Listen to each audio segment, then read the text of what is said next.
दोस्तों आज हम एक्सप्लेन करने वाले हैं एक कमाल की सीरीज लॉक्ड को, जो कि आपको जरूर पसंद आएगी, इसलिए वीडियो को अभी लाइक कर दीजिए। हम चलिए कहानी शुरू करते हैं। तो सीरीज का प्लॉट कुछ ऐसा होता है कि कुछ लोग गलती से एक घर में आ जाते हैं जहां एक आदमी उन्हें लॉक कर देता है। अब वो लोग कौन थे जिन्हें लॉक कर दिया गया? क्या वो उस घर से बचकर निकल पाएंगे? और आखिरकार वो आदमी कौन था जिसने उन्हें लॉक किया है? ये सब आज की सीरीज में देखेंगे। तो पहले सीन में रात के समय एक आदमी वैन से उतरकर दूसरे आदमी से पंचर की दुकान के बारे में पूछता है। तो दूसरा आदमी कहता है कि यहाँ आसपास तो कोई भी पंचर शॉप नहीं है। पहला आदमी कहता है कि ठीक है, चलो तुम ही मेरे टायर का पंचर सही कर दो, मैं तुम्हें पैसे दे दूंगा। तो दूसरा आदमी टायर बदलने के लिए मान जाता है, लेकिन फिर पहला आदमी दूसरे आदमी पर वार कर देता है और सीन यहीं पर कट होता है। अगले सीन में हम दूसरे आदमी को चेयर से बंधा हुआ देखते हैं। उसके सर से बाल भी उड़ा दिए गए थे और उसके गंजे सर पर कुछ मार्किंग की गई थी। तब वो वैन वाला आदमी एक बुक में लिखी इंस्ट्रक्शंस पढ़ता है और वो पूरी किताब भी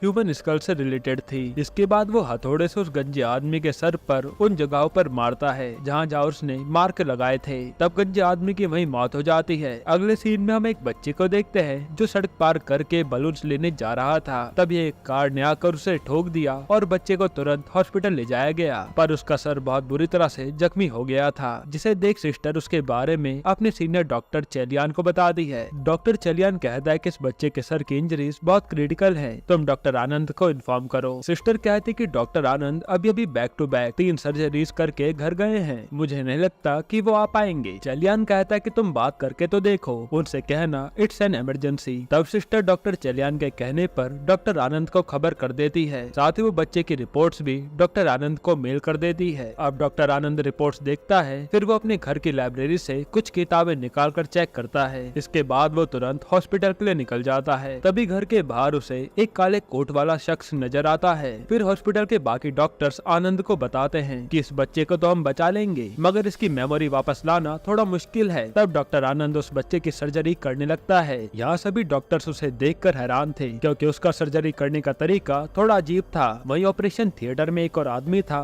जिसका नाम था मिसबा। मिसबा आनंद का बहुत अच्छा दोस्त था। वैसे कहने को तो मिसबा आनंद को ऑपरेशन में असिस्ट कर रहा था, मगर उसके दिमाग में कुछ और ही चल रहा था। आखिरकार उस बच्चे का ऑपरेशन सक्सेसफुल होता है और उसकी याददाश्त भी वापस आ जाती है। तो ऑपरेशन के बाद बच्चे के पेरेंट्स डॉक्टर आनंद को शुक्रिया अदा करते हैं। वहीं डॉक्टर चेलियान भी आनंद को बधाई देते हैं। एक्चुअली डॉक्टर आनंद कुछ समय से मेमोरी मॉड्यूल पर रिसर्च कर रहे थे, इसी बेसिस पर उन्होंने उस बच्चे के ऑपरेशन को सक्सेसफुली कंप्लीट कर लिया। अब डॉक्टर चेलियान कहता है कि अगर तुमने इस पर आगे काम किया तो हो सकता है कि हमारी मेडिकल फील्ड में कोई बड़ा रेवोल्यूशन आ जाए। फिर वो लोग बात कर ही रहे होते हैं कि तभी हॉस्पिटल में एक और इमरजेंसी केस आता है। तो डॉक्टर आनंद पानी पीकर उस केस को हैंडल करने चला जाता है। यहाँ हम देख सकते हैं कि डॉक्टर आनंद एक डेडिकेटेड और हार्ड वर्किंग डॉक्टर था और वो क्रिटिकल से क्रिटिकल केसेस को हैंडल करने में माहिर था। फिर आनंद इमरजेंसी ऑपरेशन खत्म करके घर जाता है और घर जाते ही वो अपनी बिल्ली को दूध देता है, जो उसके परिवार के मेंबर जैसी थी, क्योंकि आनंद अकेला रहता था।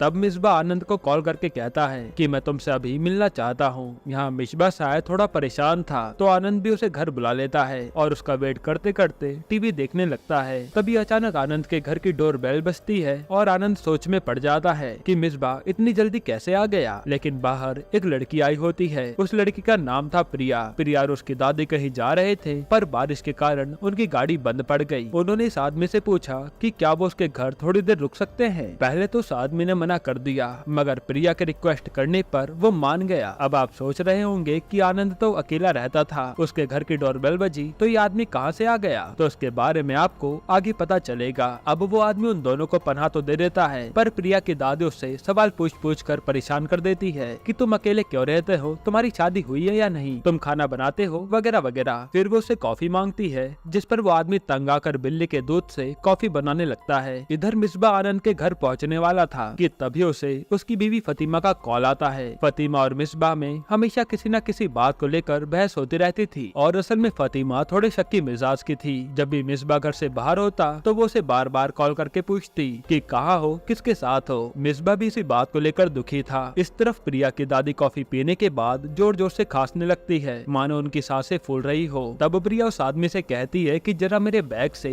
दादी माँ का इनहेलर देना प्लीज। और जब वो आदमी दादी का इनहेलर देता है तो वो उसे लेकर उसी पर स्प्रे कर देती है, जिससे वो बेहोश हो जाता है। असल में उस लड़की का नाम प्रिया नहीं बल्कि वैष्णवी था और वो औरत यानी दादी उसकी क्राइम पार्टनर थी। यहाँ दोनों घर लूटने के लिए आए थे। अब एक तरफ दादी उस बेहोश आदमी को बांध देती है, वहीं प्रिया उर्फ वैष्णवी ऊपर चोरी करने जाती है। और इन दोनों का एक और पार्टनर था सागर, जो उनका कार ड्राइवर बनकर आया हुआ था। दादी सागर को मैसेज करके तैयार रहने को कहती है और प्रिया कुछ जुगाड़ करके लॉकर खोलती है और उसमें से नोटों की गड्डी ले लेती है। इसके बाद वो दादी से कहती है कि ये मेरी आखिरी चोरी होगी, इसके बाद मेरी सारी मुसीबतें दूर हो जाएंगी, तो मैं ये काम छोड़ दूंगी। दादी कहते कि हाँ हाँ कोई बात नहीं, ये सब हम बाद में देखेंगे, पहले सबूत मिटा देते हैं। इतना कहकर दादी दोनों के फिंगरप्रिंट साफ करने लगती है। वही प्रिया कहते कि मैं जरा ऊपर जाकर आती हूँ। फिर दादी पैसों का बैग लेकर बाहर आती है और सागर को ढूंढने लगती है, मगर तभी उसकी नजर वहाँ लगे सीसीटीवी पर जाती है। दादी घबराकर तुरंत घर के अंदर चली आती है और अंदर लगे मॉनिटर से उनका फुटेज डिलीट कर देती है। वहीं यहाँ ऊपर जब प्रिया अलमारी खोलती है तो बेहोश आनंद उसके ऊपर गिरता है और इधर दादी को सीसीटीवी में एक और फुटेज दिखती है। असल में वो आदमी जो आनंद के घर में था वो उसके घर में तब घुसा था जब आनंद घर से बाहर था। यहीं पर ये पहला एपिसोड खत्म होता है। एपिसोड 2 में हम देखते कि प्रिया से पहले दादी की कोई और लड़की पार्टनर थी। दादी उसके साथ मिलकर भी ये काम किया करती थी और उस समय इनका ड्राइवर था जो और वो लड़के एक दूसरे से प्यार करते थे। अब वो लड़के और जो मिलकर दादी को ही चूना लगा देते हैं। वो न सिर्फ लूटे हुए पैसे लेकर फरार हो जाते हैं बल्कि दादी को वैसे धक्का देकर बाहर फेंक देते हैं। तब कुछ लोग दादी को जख्मी हालत में देखकर उसे हॉस्पिटल ले जाते हैं, लेकिन दादी ठहरी चोरनी, वो किसी तरह बचते बचते हॉस्पिटल से छिपकर भागने लगती है। तभी दादी से उसकी एक रिश्तेदार टकराती है जिसका बेटा उसी हॉस्पिटल में एडमिट था। तब दादी उस औरत के बेटे को देखने जाती है और वो बेटा कोई और नहीं बल्कि सागर था। यहाँ पता चलता है कि सागर के गर्लफ्रेंड ने उसे चीट किया था, जिसके बाद उसने अपनी जान देने की कोशिश की। यहाँ दादी सागर को मोटिवेट करते हुए अपनी कहानी बताती है। वो कहते कि उनका बेटा और बहू दोनों एक एक्सीडेंट में मारे गए। अब उनके बेटे यानी दादी के पोते की जिम्मेदारी उन पर आ गई है, तो वो उसकी स्कूल फीस भरने के लिए जगह जगह चोरियां करती हैं। साथ ही वो ये भी कहते कि पैसा ही सारी मुसीबतों की जड़ है, पैसों से ही सब कुछ है। वो लड़की भी तुम्हें इसलिए छोड़ गई क्योंकि तुम्हारे पास पैसे नहीं हैं। यही सब सुनने के बाद सागर दादी का क्राइम पार्टनर बन जाता है। उसी हॉस्पिटल में दादी को वैष्णवी रोते हुए दिखती है और वैष्णवी बहुत परेशान नजर आ रही थी क्योंकि उसकी छोटी बहन की दिमागी हालत कुछ ठीक नहीं है।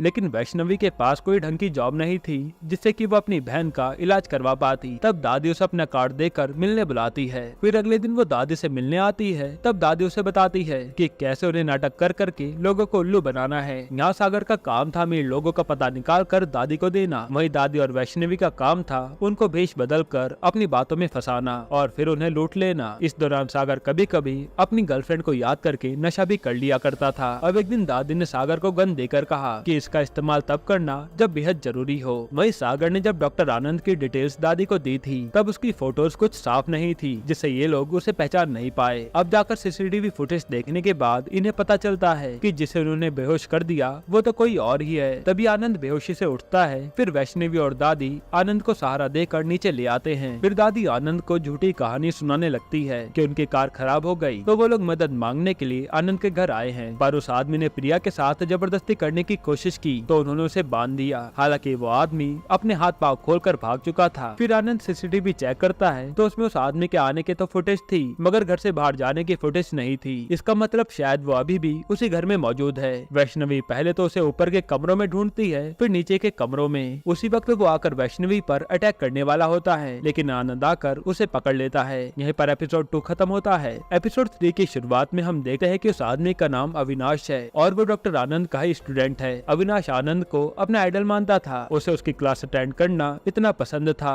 कि वो अपने दोस्तों की भी अटेंडेंस खुद ही लगा देता था। फिर आनंद को जब इस बारे में पता लगता है तो वो उसे प्रैक्टिस करने के लिए कुछ एक्स्ट्रा स्टडी मटेरियल गिफ्ट करता है और अविनाश ये देखकर बहुत खुश होता है। इसी बात को वो अपनी माँ के साथ शेयर भी करता है। खैर अब अगले दिन जब अविनाश क्लास अटेंड करने जा रहा था तब उसने अपनी माँ से बाय कहा, लेकिन माँ ने सामने से कोई जवाब नहीं दिया। असल में उसकी माँ को कोई क्रिटिकल दिमागी बीमारी थी, जिस वजह से वो इस दुनिया में बस कुछ ही दिनों की मेहमान थी। अविनाश इस बारे में आनंद को बताता है और उसके हाथ पाँव जोड़ता है कि प्लीज सर मेरी माँ को बचा लो। लेकिन आनंद कहता है कि ये केस बहुत ही कॉम्प्लिकेटेड है, इसमें मैं कुछ नहीं कर सकता। अब प्रेजेंट में आनंद अविनाश को पुलिस में देने की बात करता है, जिसे सुन दादी के कान खड़े हो जाते हैं। वो कहते कि ठीक है बेटा अब हम निकलते हैं। आनंद कहता है कि अरे पुलिस के आ जाने तक रुक जाइए, वो आपका बयान ले ले फिर चले जाना। ये सुनकर दादी अपना नाटक चालू कर देती है, वही सांस फूलने की एक्टिंग। फिर वैष्णवी आनंद से कहती है कि जरा दादी का इनहेलर देना प्लीज। आनंद इनहेलर की बजाय इंजेक्शन इंजेक्शन ले आता है और कहता है आप बस ये इंजेक्शन ले लीजिए, सब ठीक हो जाएगा। तब दादी इंजेक्शन लेने से मना कर देती है और इसी हड़बड़ी में आनंद इनहेलर को दादी के मुंह पर स्प्रे कर देता है, जिससे वो तुरंत बेहोश हो जाती हैं। इसके बाद आनंद दादी, वैष्णवी और अविनाश तीनों को बांध देता है। इसी बीच वैष्णवी सागर को मैसेज करती है, लेकिन सागर का कोई रिप्लाई नहीं आ रहा था। अब सागर का रिप्लाई क्यों नहीं आया, ये जानने के लिए हमें थोड़ा पीछे जाना होगा।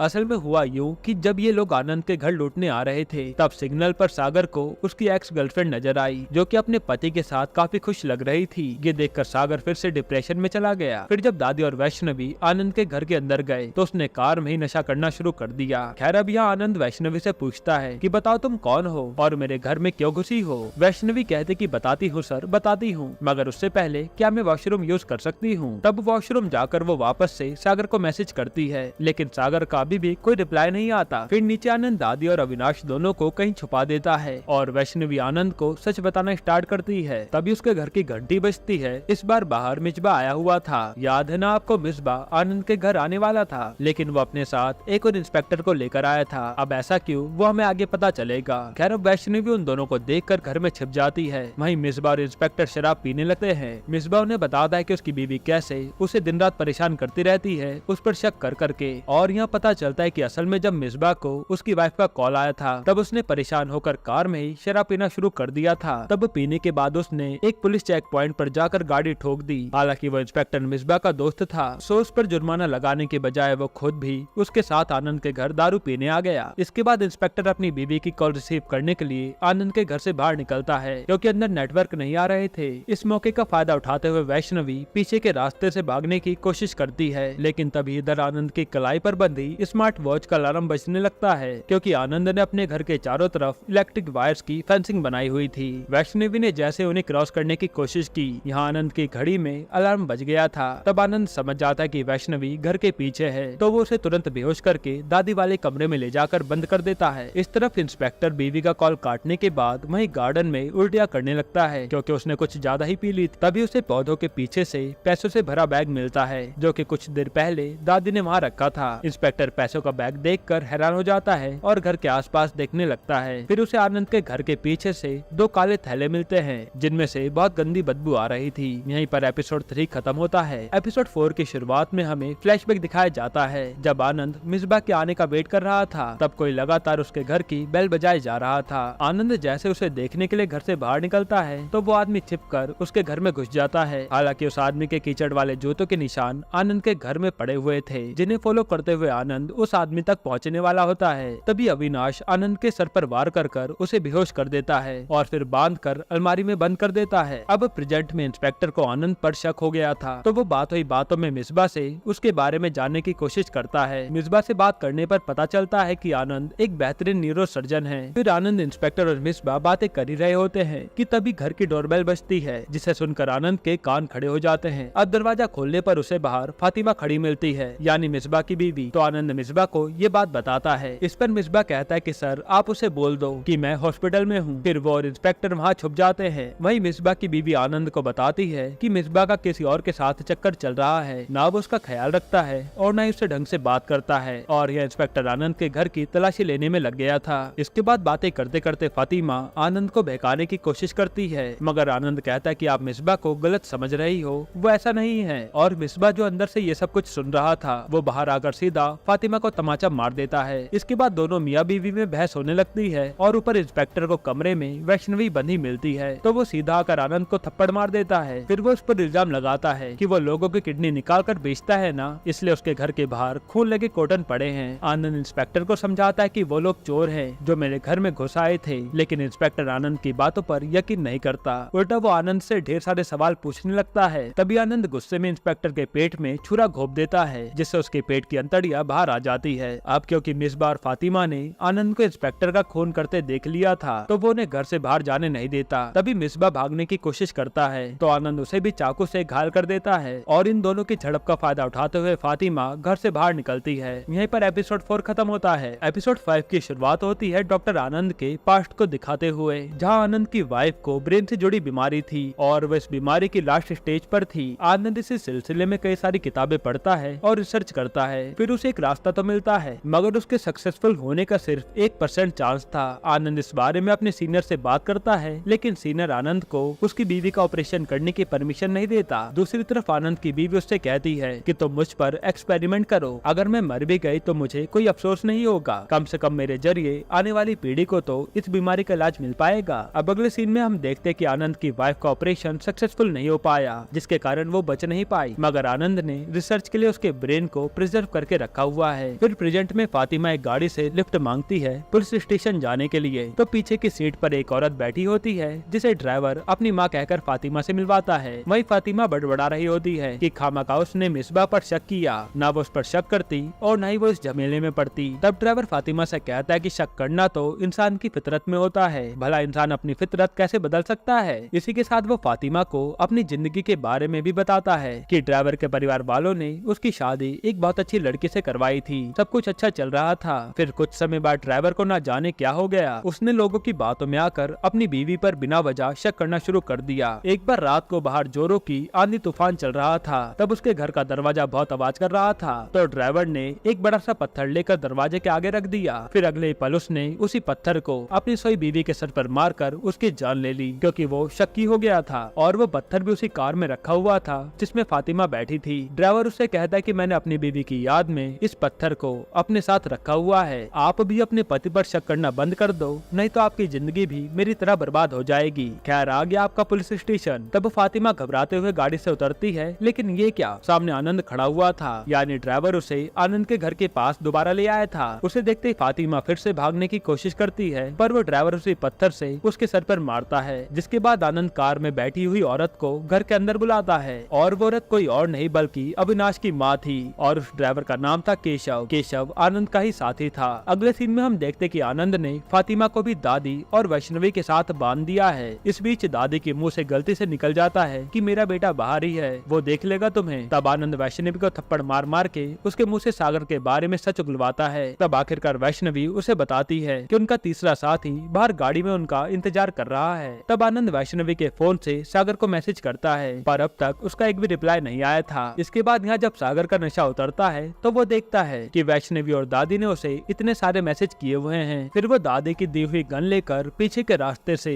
आनंद के घर में घुसने लगता है। वहीं आनंद सीसीटीवी से देख पा रहा था कि सागर पीछे से उसके घर में दाखिल हुआ है। अब घर में घुसने के बाद सागर को सीधा आनंद की सीक्रेट लैब नजर आती है और वहाँ उसे अविनाश बंदा दिखाई देता है। अब सागर उसे छुड़ाने जा रहा होता है कि तभी केशव सागर को क्लोरोफॉर्म सुंघाकर बेहोश कर देता है। यहीं पर एपिसोड 5 खत्म होता है। एपिसोड 6 की शुरुआत होती है एक फ्लैशबैक से। हम देखते कि आनंद ने नामुमकिन को मुमकिन कर दिखाया। उसने अविनाश की माँ का ऑपरेशन करके उसे बचा लिया था। तब अविनाश आनंद को शुक्रिया अदा करता है, फिर उससे पूछता है कि आखिर आपने ये कैसे किया। जवाब में आनंद अविनाश से कहता है कि प्रैक्टिस के साथ कुछ भी हासिल किया जा सकता है, लेकिन अविनाश इतने में नहीं रुकता। वो आनंद के सामने सवालों की बौछार कर देता है, जिससे तंग आकर आनंद गुस्से में अविनाश को बाहर जाने को कह देता है। अब प्रेजेंट में आनंद फातिमा को उसका घर साफ करने को कहता है, तो फातिमा उसके आगे मिन्नतें करने लगती है कि हमें छोड़ दो। फिर आनंद केशव को उन सब पर नजर रखने को कहकर अपने सीक्रेट लैब में चला जाता है। यह लैब में आनंद एक शख्स का सर फाड़ कर उसकी खोपड़ी की जांच कर रहा था, और ये इंसान कोई और नहीं बल्कि सागर था, जिसे आनंद ने मार डाला। उसी लैब में अविनाश भी मौजूद था, जो अब तक होश में आ चुका था, और ये देखकर वो बेहद शॉक्ड हो जाता है, क्योंकि उसने तो आनंद को एक अच्छा इंसान समझा था, मगर आनंद तो एक जीता जागता हैवान निकला। तब अविनाश की बातें सुनकर आनंद उसे लैब में लगी कुछ तस्वीरें दिखाता है, और वो उन लोगों की तस्वीरें थी जिन्हें आनंद ने ऑपरेशन करके बचाया था। उन लोगों में अविनाश की माँ भी शामिल थी। आनंद ऑपरेशन से पहले अपना एक्सपेरिमेंट ऐसे लोगों पर करता था जिनका आगे पीछे कोई ना हो। इसी कारण केशव पहले ऐसे लावारिस लोगों को पकड़ लाता, फिर आनंद उनके ब्रेन का इस्तेमाल कर अपना एक्सपेरिमेंट करता, जिसके बाद वो अविनाश से कहता है कि तुमने उस दिन मुझसे सवाल किया था ना कि मेरे सक्सेस का क्या राज है, तो देख लो यही है मेरी सक्सेस का राज। हर सक्सेसफुल इंसान की एक डार्क साइड छुपी होती है, और ये मेरी डार्क साइड है। फिर आनंद अविनाश को उसके घर में घुसने का कारण पूछता है। पता चलता है कि असल में अविनाश हमेशा से ही आनंद को अपना आइडल मानता था, इसलिए वो उसे हर जगह फॉलो करता था। पर फिर उसने ये नोटिस किया कि ये केशव हर दिन किसी की बॉडी को लाकर आनंद को सौंप देता है, तो अविनाश इसी चीज के बारे में बात करने के लिए आनंद के घर आया हुआ था। यहाँ आनंद अविनाश के सवाल से बिल्कुल हैरान नहीं होता, उल्टा वो उससे पूछता है कि पहले तो तुम ये बताओ कि तुम चाय पियोगे या कॉफी, क्योंकि तुम पहली बार मेरे घर आए हो। ये कहकर आनंद अंदर जाता है और अविनाश को लगाने के लिए इंजेक्शन रेडी कर रहा होता है। तब अविनाश ये देख लेता है और आनंद पर वार कर देता है। इसके बाद आनंद अविनाश को उसकी वाइफ का ब्रेन दिखाता है, है, जिसे वो कहता है कि रिसर्च खत्म हो जाने पर वो उसे जला देगा और जलाने से पहले वो उसके ब्रेन की सारी मेमोरीज भी मिटा देगा। साथ ही आनंद अपने रिसर्च से जुड़ी एक बुक भी लिख रहा होता है। वो अविनाश से कहता है कि एक बार ये बुक पब्लिश हो गई ना तो चमत्कार हो जाएगा। इधर फातिमा आनंद के कहे मुताबिक घर की सफाई कर रही थी। उस समय केशव उसके साथ बदतमीजी करने लगता है और यह लैब में अविनाश किसी तरह अपने एक हाथ की रस्सी खोलकर आनंद का कॉलर पकड़ लेता है, जिसके बाद आनंद चिल्लाने लगता है। उसकी आवाज सुनते केशव दौड़ते हुए ऊपर आता है, पर दौड़ते वक्त उसका पैर फिसलता है और गिरने से उसके 2 दांत टूट जाते हैं। इसी मौके का फायदा उठाते हुए फातिमा उसके सर पर मॉनिटर से हमला कर देती है। दूसरी तरफ आनंद सागर का ब्रेन प्रिजर्व करके रखने लगता है। इसके बाद जब वो नीचे आता है तो वैष्णवी अचानक उसका गला घोटने की कोशिश करती है। ये देख फातिमा हाथ में चाकू लिए और मिसबा हाथ में सिलेंडर लिए आनंद को मारने आगे बढ़ते हैं, तो आनंद तुरंत अपनी जेब से सागर की गन निकालकर मिसबा पर गोली चला देता है, जिससे कि मिसबा जख्मी हो जाता है। उसी समय दादी घर का मेन स्विच ऑफ कर देती है। फिर सभी लोग अंधेरे में यहाँ वहाँ जाकर छिप जाते हैं और कुछ देर बाद आनंद सारी लाइट्स ऑन करता है और खुद ही अपने जख्मों पर मरहम लगाने लगता है। फिर मरहम पट्टी करने के बाद आनंद फिर से सारी लाइट्स ऑफ कर देता है और नाइट विजन पहन लेता है ताकि वो इन लोगों को मार पाए। बात करें उन सब बंदी लोगों की तो वो सारे उस समय आनंद की लाइब्रेरी में छिपे हुए थे। तब पीछे के दरवाजे से अविनाश भी वहाँ आ जाता है। वहीं आनंद दीवार पर कान लगाकर उनकी बातें सुनने लगता है, क्योंकि वो सभी मिलकर कोई प्लान बना रहे थे। और बातचीत के दौरान दादी को ये पता लगता है कि सागर को आनंद ने मार दिया। इसके बाद अविनाश दादी और वैष्णवी को उसकी बॉडी दिखाने ले जाता है, तो दादी सागर को मरा हुआ देखकर फुट फुट कर रोने लगती है और गुस्से में आकर वो आनंद की लैब के सामान को तहस नहस कर देती है। असल में उस समय दादी ने चश्मा नहीं पहना हुआ था, तो वो सारे कांच तोड़ देती है जिसमें आनंद ने सबके ब्रेन प्रिजर्व करके रखे थे। ये देख अविनाश दादी को शांत करवाकर वापस लाइब्रेरी ले आता है और कुछ देर बाद आनंद लैब में जाता है। अब जब वो अपनी वाइफ का प्रिजर्व किया हुआ ब्रेन जमीन पर पड़ा देखता है तो उसकी आंखों से आंसू बहने लगते हैं। दादी के कारण उसने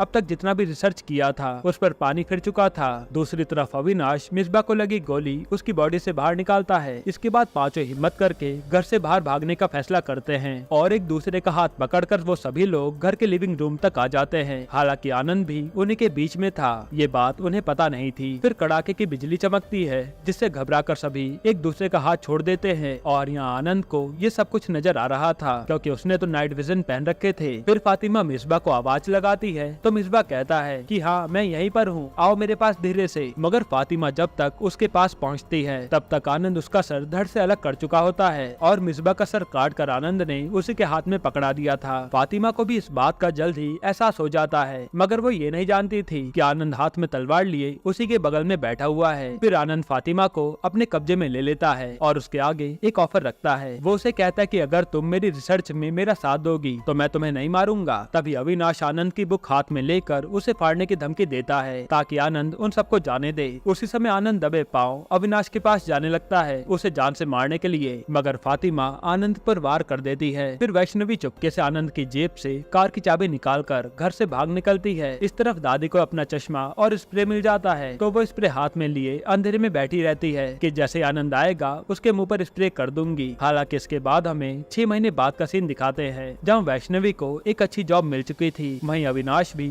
अपनी मेडिकल की पढ़ाई पूरी करके इंटर्नशिप कर रहा था। तभी ऑपरेशन के दौरान अविनाश को आनंद का फ्लैशबैक नजर आने लगता है, जिसके बाद वो बेहोश हो जाता है। इसके बाद यहाँ आता है कहानी में ट्विस्ट। असल में वैष्णवी जब अपने घर जाती है तो आनंद उसके घर पर उसकी बहन से बात कर रहा होता है। वो वैष्णवी को एक बैग देते हुए कहता है कि ये रहा तुम्हारा गिफ्ट, मैं जानता हूँ तुम अपना मुंह बंद रखोगी, अगर मुंह खोलने की कोशिश की तो इसका अंजाम अच्छा नहीं होगा। ये कहकर आनंद अपनी कार की तरफ आगे बढ़ने लगता है। तब वैष्णवी उससे पूछती है कि तुमने उन बाकी लोगों का क्या किया। इसके बाद हमें उस रात का फ्लैशबैक दिखाया जाता है जहाँ आनंद ने तलवार से दादी का गला काट दिया था जो स्प्रे लिए बैठी थी। उसी तरह उसने फातिमा को भी गला काट कर मार डाला था। फिर जब अविनाश को ये बात पता लगती है कि उसकी माँ आनंद के कब्जे में है तो वो आनंद के सामने रोने बिलखने लगता है और उसके आगे मिन्नतें करता है ताकि वो उसकी माँ को छोड़ दे। तब आनंद उन दोनों को छोड़ देता है, मगर उसके ब्रेन की सर्जरी करने के बाद, यानी उसके ब्रेन से सारी मेमोरीज मिटाने के बाद, जिसे कहते हैं मेमोरी मॉड्यूल, यानी यहाँ अविनाश ने फिर से एक और एक्सपेरिमेंट कर दिया था। इसके बाद प्रेजेंट में अविनाश जब कॉलेज जाने के लिए तैयार हो रहा था